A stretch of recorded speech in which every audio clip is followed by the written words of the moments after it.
Because like we mentioned, even with the back four, most teams, even with the back four, they shift formation anyway once they're on the ball. Yeah. So if you look at, for example, Chelsea, Liverpool and Man City, even though Chelsea start with a back three, in reality, like even Man City and Liverpool end up in a back three.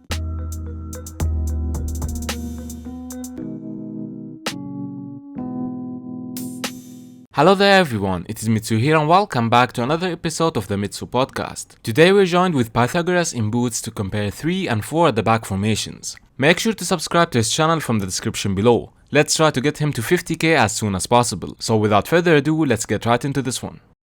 This video is brought to you by METRICA Sports, the fundamental tool for every coach and analyst. Create and manage all your video analysis in one platform. Use the coupon MITSOGR at the checkout for a 10% discount. First of all, what do you prefer, 3 or 4 at the back? I think it's a difficult question. For me, it depends on in possession. I think you should always go 3 at the back. And I think we've seen it with Klopp, we've seen it with Pep. I think what it allows you to do is it gives you stability in the negative transition. So for example, once you've lost the ball, you've still got 3 defenders there. Whereas if you go 2 at the back, it leaves so much space to the left and right side of the centre backs for wing forwards or even a mobile striker to drift into. So it's very, very risky if you go with 2 at the back. When you're saying 3 at the back while in possession, do you mean having a defensive midfielder dropping down or having one of the fullbacks staying backwards? Either one is fine. So as long as you've got that 3 and they're all competent at, for example, the central player should be very strong in the air. The 2 to the side should also be strong in the air, but also quite quick so that they can deal with any wide attackers. So they can do flank defending as well as central defending. Now, in terms of whether you start with 3 at the back or 4 at the back in terms of your general formation, the advantage of 3 at the back is that you're already in shape for the possession side. So in terms of the players, they know where they need to be. Whereas with 4 at the back, the players need to know, okay, I need to shift formation while I'm in possession. To cover their teammates. Yeah, exactly. So it's like, it's a bit more coaching needed. Generally, my preference is to do back 4 and then they change shape in possession and then without possession, especially at a lower level of football, because I just think when you've got 2 banks of 4, for example, when you're defending, you've just got all the spaces covered better than when it's just 3 at the back. And sometimes it ends up becoming 5 at the back, so it ends up becoming too negative, even though you were trying to be proactive with the formation. Yeah. But yeah, it's not something that's set in stone, but yeah, that's generally my approach. So in possession, you go for 3 at the back? Yeah. What about the defensive phase? Defensive phase, 4 is enough, if I'm being honest. I think 4 is enough. You would use 5, for example, if you're up against a team where they're so technically gifted. So if you remember, like, for example, Inter Milan versus Barca 2010, but just imagine they didn't have Zlatan, but they had Messi playing false 9. Because you've got so many players who are comfortable in tight spaces and their main mode of attack is through the centre. So you'd want to flood as many bodies in the central area of the pitch. So in that situation, you would want maybe 5 at the back because you want 3 in the area, in the penalty area. So it's creating more chances for you to recover the ball, more chances to cover for someone's mistake.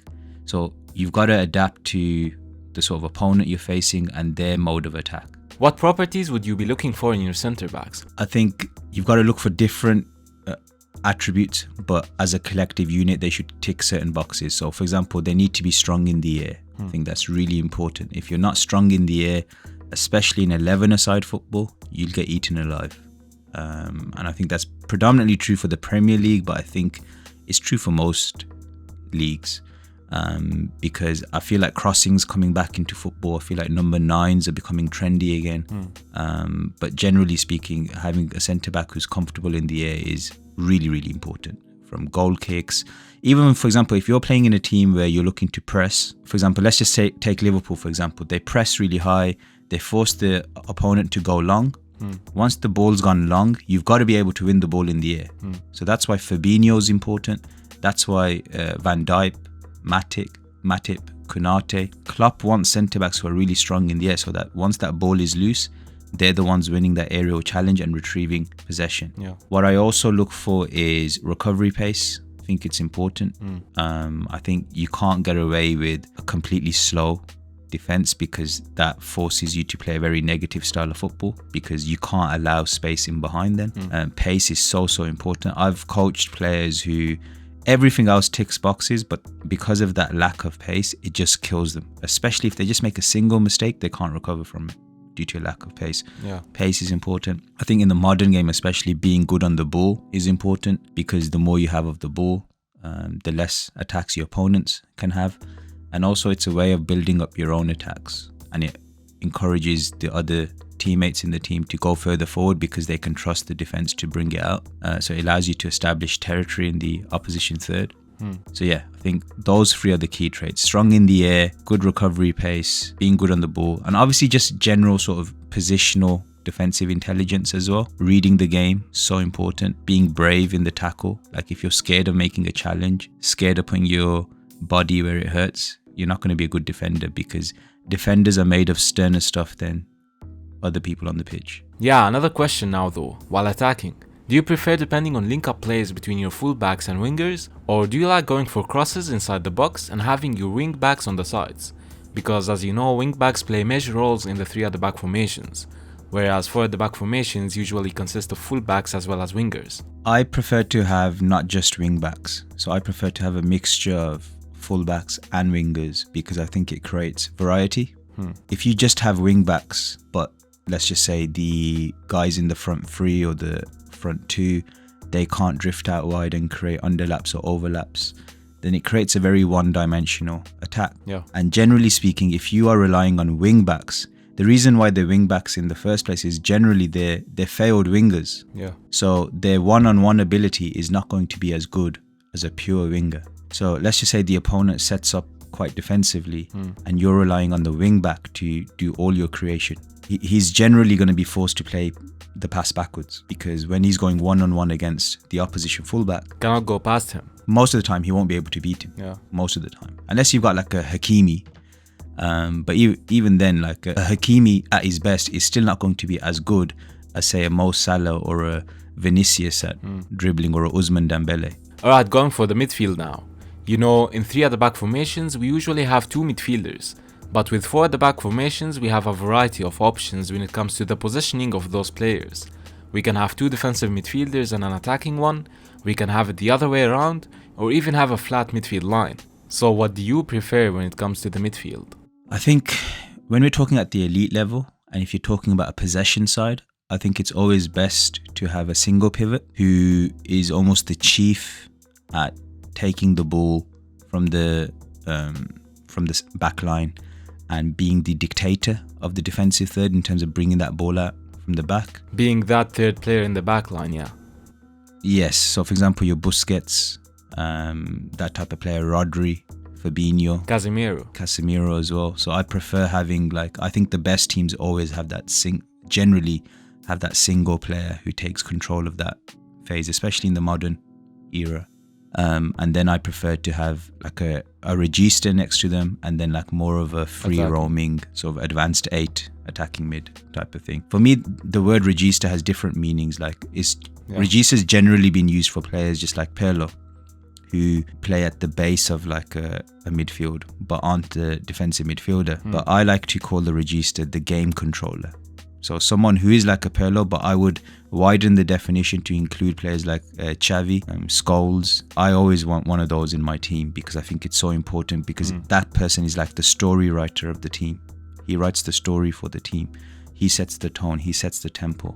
And I feel like without those type of players, especially a possession team, it lacks like personality on the ball. Do you think 3 at the back and 4 at the back formations should have certain forward options? For example, a false 9 or a striker? Like, do you think each formation should have a different forward template? Or a given formation does not care about its forward options? I think it doesn't really care. I think it just, there's so much variety you can have. I mean, like for example, you could have a 3-4-3, 3-4-1-2, like 3-2-2-2-3. Like there's so many different varieties that you can have in both formations. It really doesn't matter. I think it just because, like we mentioned, even with the back 4, most teams, even with the back 4, they shift formation anyway once they're on the ball. So if you look at, for example, Chelsea, Liverpool and Man City, even though Chelsea start with a back 3, in reality, like even Man City and Liverpool end up in a back three. But if you look at their forwards, it's quite different in terms of how they're set up. So with Chelsea, I think you mentioned it in terms of not specifically to Chelsea, but you mentioned they're quite a wing-back team, aren't they? So they have literally, for example, Chilwell or Marcus Alonso out wide, Reece James out wide, and everyone else is kind of central. Whereas with Liverpool, you see a bit of, it mixes up sometimes. So sometimes you see Salah staying out wide with Trent, and Trent comes into the underlap position into the half space. Yeah, sometimes even Henderson goes out wide. Yeah, exactly. Henderson as well. And then sometimes you see Salah inside the box, and then it's just Trent out wide. And on the left side, you see Luis Diaz, maybe the wide player. So Liverpool have a lot of variety. So I prefer the way Liverpool attack because it's less predictable. Yeah. With City, generally sort of they do it in a way where Mahrez just, for example, hangs out wide. And then on the other side, there's a lot of sort of mixture of underlaps, overlaps. For example, Cancelo comes in, or Cancelo goes out wide. Grealish comes in, Grealish goes out. You see, with Cancelo, it's a bit tricky for the defenders, given he's right-footed. So he can cross the ball or cut inside and shoot. Exactly. So there's, like I said, there's different ways of doing it, but my preference is more the Liverpool way. Because I think it offers a lot more variety. Liverpool's way in changing the positions during the game, or are you talking about the false nine concept? I think just the way they change positions generally is my preference. In terms of whether you want a false nine or you want a striker, my personal preference is I do like the false nine, but there's some games, for example, where you're really struggling to break down the opposition and you just need a number 9 in there who's going to get onto loose balls and make little moments turn into goals. There might be a game, for example, where you need a Haaland just to, because there's so much space being left in behind, you want his runs.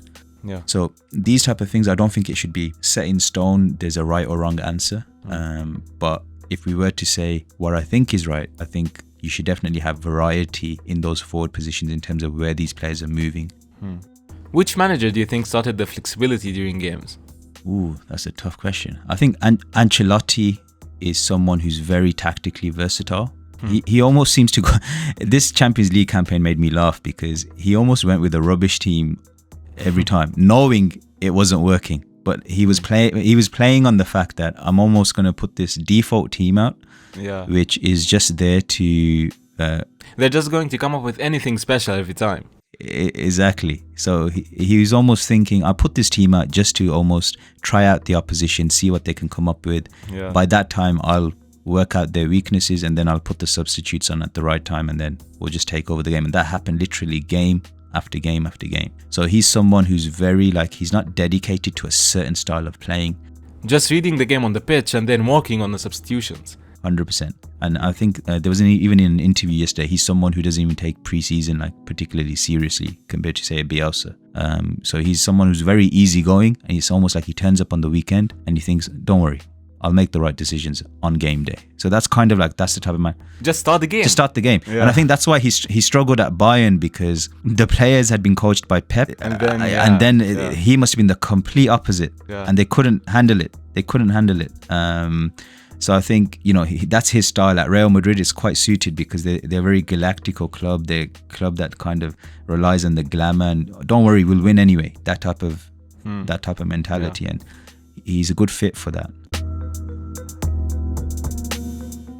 So that was it, guys. You might have noticed that this was recorded before the beginning of the season. I had some issues with the audio on my side. But anyway, don't forget to check out Pythagoras in Boots from the description below. Subscribe to his channel so you don't miss out on the amazing in-depth analysis that he uploads. I would also like to let you know that there is a free webinar on Tuesday by the Ekkono Coaches Academy, discussing tips to become a successful coach. I highly recommend that you guys don't miss out on it. You can sign up from the link in the description. So I hope you have enjoyed the episode. Let me know what topic you would like to see next. Anyway, thanks for watching and I'll see you guys in the next one.